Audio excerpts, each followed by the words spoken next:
Hi, Hermgirl. This video is for you. I was just watching video by Jiddu Krishnamurti, and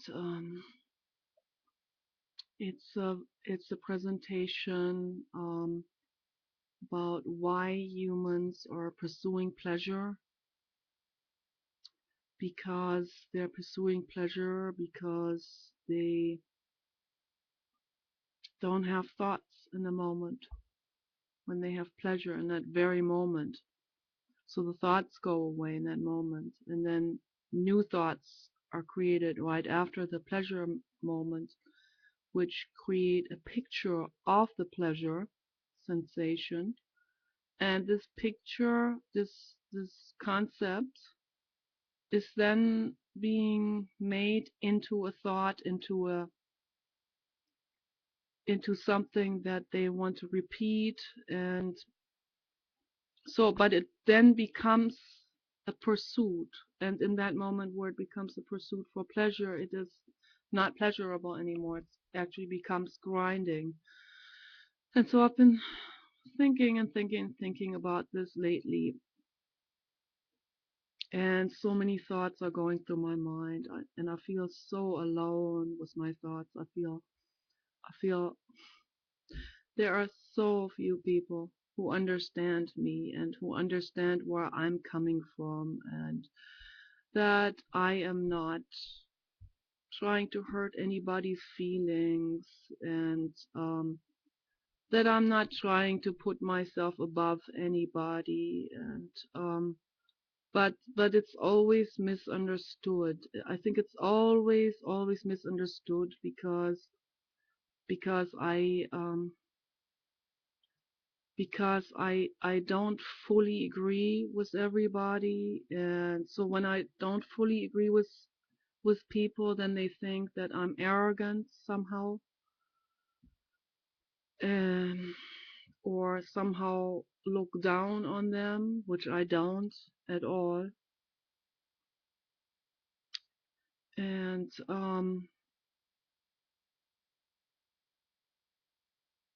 I don't know, maybe I'm wrong, but I'm trying to understand why that is. I mean, I met some fantastic people, um, some amazing women who are studying meditation and all of this, and I talk to them, but then they stop writing to me. They won't even answer anymore. And I don't understand why that is. What is this? This is such. Every time I talk a little bit more about myself, it's like they stop writing. I don't know what it is. They find me um they find me overbearing or something? Is this what it is? Yeah, I just wish people would start to talk about these things. I just wish people would start to come out of the closet of ego hiding, and start to really say what it is. You know, have a little bit trust, and a little bit faith, if you want to use that word, to just lean into it and say, oh, what the heck, if that person or that person or that person's going to laugh about me after I said that, okay, what the heck, let them laugh, let me take my chance and open myself up. Let me tell that person what it is that made me mad. Maybe then they can come to to explore new territory about themselves. I think as long as people are staying hidden in the closet about their emotions and never ever come out and say what they're feeling, instead they snobbishly lift their noses and walk away from each other and pretend that they're arrogant. They'd rather be seen as arrogant than as hurt. It's the wounded deer situation. The wounded deer will pretend that they're perfectly fine, and they're grazing and they're like, relaxed, when in reality they're just covering up that they're wounded. And people do it too in the same way, and it's the same thing. It just has to do with thoughts instead of physical. And I think that the emotional woundedness is probably even more fierce than any physical woundedness. And at least, I see that in my own life and I see it in other people's lives. And always feel so terribly rejected by people. And I wonder, oh, what did I say? Did I say something wrong? Is it this? Is it that? What is it? I'm starting to analyze. What is it that I said that pissed that or that person off? And instead of debating things with me, on an open basis, people, yeah, like Gary in Mentum or Nick, the modern mystic, or Etienne, or Karen from Cambridge, instead of debating these things openly with me, they just withdraw, and they might even say something nasty, which Gary and Mentum did. Well, says, you suck, well, that doesn't tell me much, okay, I suck, yeah, I probably suck real bad. Yeah, my looks and my nerdiness and my do goody goody goody goody goody goody ultra goody goody goody. I'm not the dangerous toy, no. I look like a man, probably. Men thought I was a man, or some kind of in between, or whatever you are, and wash your hair and unibrow and whatever, put some fucking makeup on. All these things I heard on the internet. But that's not why I'm here on the internet. I'm not Britney Spears, baby.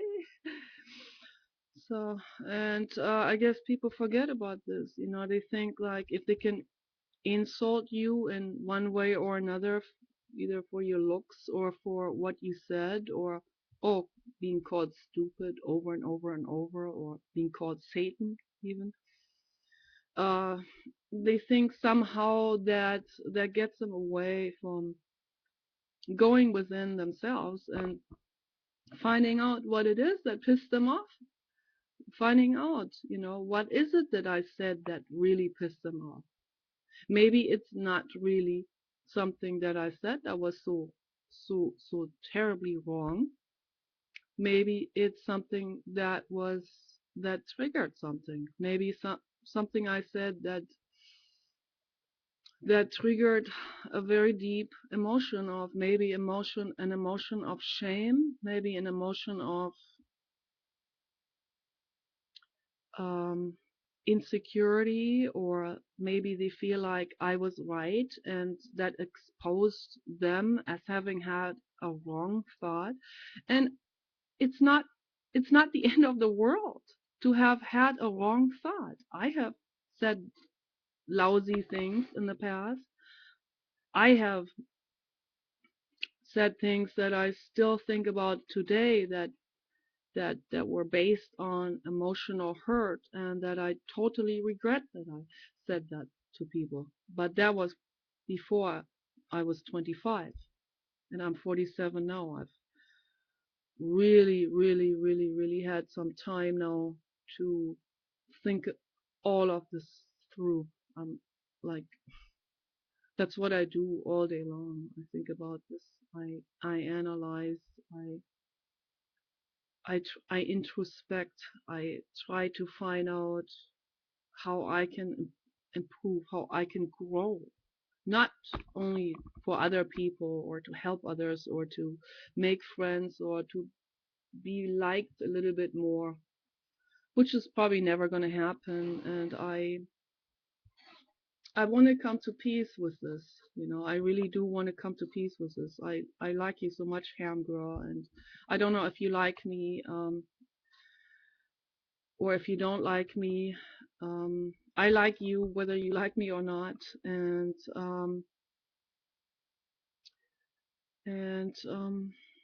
I would appreciate if you would tell me if there's something that I said at some point that bothered you.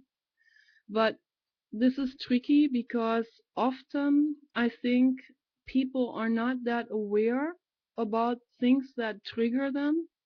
And I'm not saying to be like sitting on edge and be totally vigilant all the time and thinking and obsessing about this. This is not what I'm trying to say.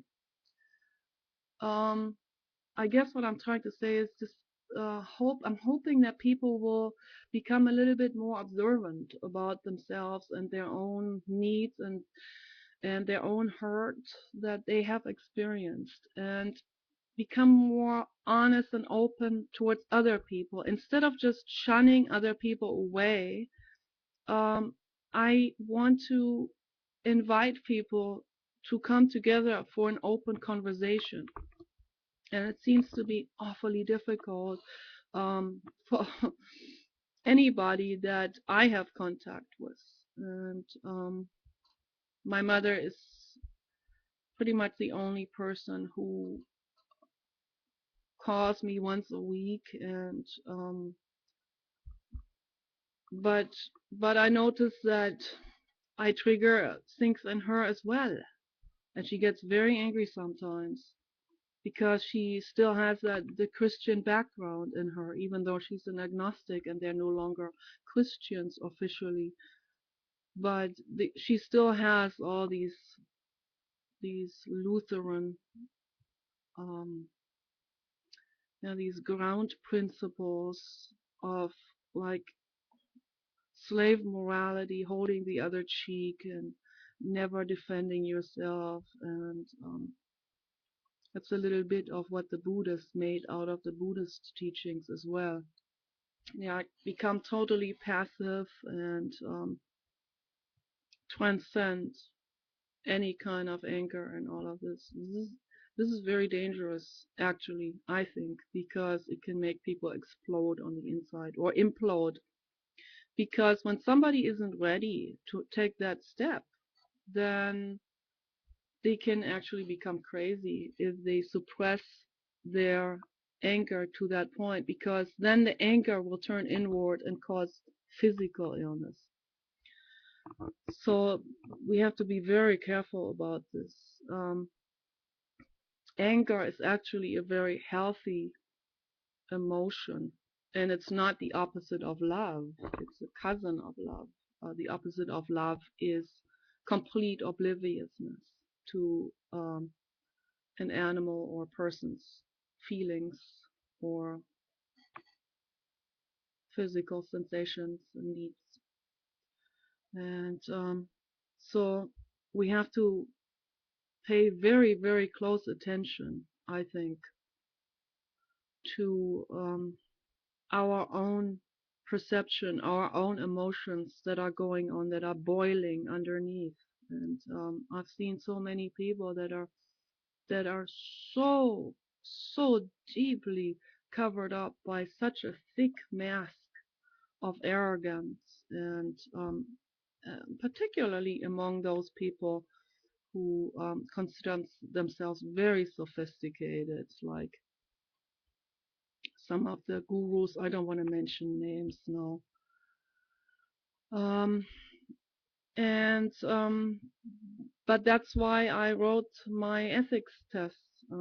That's where my ethics tests come from, because I have watched meditation teachers, and I sent a letter to a meditation teacher a long time ago, and after that it sparked my idea of sending the same letter and the same question to many other meditation teachers and gurus and people who consider themselves as way above anger and bad emotions, and or hostility, or badness in general. And so there's no response coming back, and again, they're hiding behind the arrogance. I see the arrogance as that is that is probably one of the worst war causing emotions that there is, because arrogance sparks hate in other people, and those people who feel shunned and rejected. And so yeah, if you could send me your thoughts on it, if you have time to make a video, or send me a response in the comment section, or also a message, Hermgirl, and anyone else too. I invite people to talk to me about this, because I think this is really quite important, and I want people to come out of this terrible isolation, whether it's arrogance that they're hiding behind, or snobbishness, or indignation, or uh, fear, hurt, avoidance, whatever it is, come out if you want to. I'm not gonna bite anyone with words. I'm not the one who hurts anyone. I am I'm a very, very, very kind person. I have anger in me, but it's more kind of like, has to do with feelings of self-defense, and I am far from being having the Buddha consciousness, the total peacefulness, the vipassana mindset. And that's why I feel like I want to learn how to meditate, and I haven't been able to do this so far. Or, if we understand meditation as sitting completely still and allowing the thoughts to come up the way they are, then this is something that I have severe trouble with, because I have extreme terror in my brain. And I think it has to do with childhood pain. It's pretty obvious, because I painted horrible things when I was a little girl. And so I think this would be so fantastic if people finally started to come out with their thoughts. And that's why I miss primal therapy, because in primal therapy, they it's the best part, I think, of primal therapy is the group settings, the group sessions, where people stand up when they feel like they want to say something to the group, or to a specific person, or to a specific therapist. There's always a panel of therapists in the front, and 3 or 5 therapists in the front, and they listen compassionately. And unless their own feelings are triggered, and that happens too sometimes, and that's why it's so critical to that they all stay in this flow of working on these emotions, and never stagnate, and never get into this into any kind of dangerous mental cover-up situation, where they feel like, okay, I'm the therapist, I'm above you now, or something. This is a very, very bad mindset. It should never happen. This feeling of I'm above you. So I'm very sad that even close friends of mine have closed themselves up to me, because I must have triggered something in them, and they're not willing to talk about it now. And I find that's extremely sad. It completely ruins friendships, and I'm not saying that they're ruining the friendship. I certainly am, with the stuff I trigger in them, and with my openness and outspokenness, and just by the way I live myself, just me not being in this pretense, is that alone is enough trigger sometimes for people um, to want to withdraw, because it's like it kind of scares them, oh, somebody is naked, um, and they're dressed, they it almost makes them feel like they have to get undressed mentally. They don't want to. They don't want to take the mask off. And it's also something that Bella was talking about, and that I thought was very valuable, what she said in her last videos that she was making on YouTube. I wish really much, Bella, that you come back to YouTube. Um, so I think, because I think YouTube is absolutely, it's the best way of communication. It's just the whole setup is the best way of a quick response to a video and the browsing through, and you have a better overview over everything. It invites for a better forum discussion, I think. And so I really hope that she'll come back. And she was one of the most important people on YouTube, and such a young girl who's already so extremely extremely wise. And but there's a lot of fantastic people on YouTube, and it would be a shame if they would be indignated by things and then withdraw. And so it would be incredibly sad. So I think it would be really fantastic if people would not do this. Hide. I'm hiding. I better off arrogance than showing my emotions. This is so lousy. This doesn't get us anywhere. This doesn't get society anywhere. So well, I hope people will join discussions, whether it's with me or other people. Start to open up.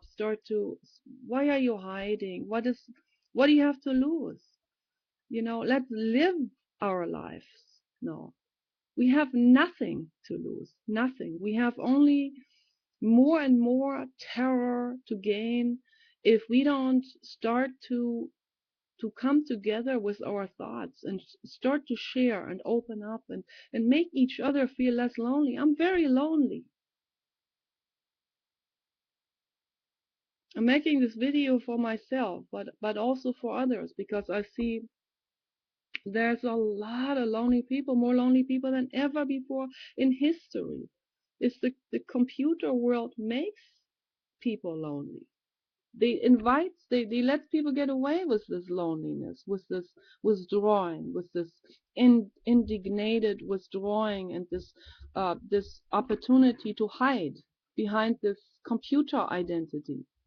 Let's come out of this. Let's talk to each other. Otherwise, it will just draw itself more and more and more and more into that same groove, into this corporate, into the cold, into this detachment. So let's come out of this, and tell me what you think. Take care.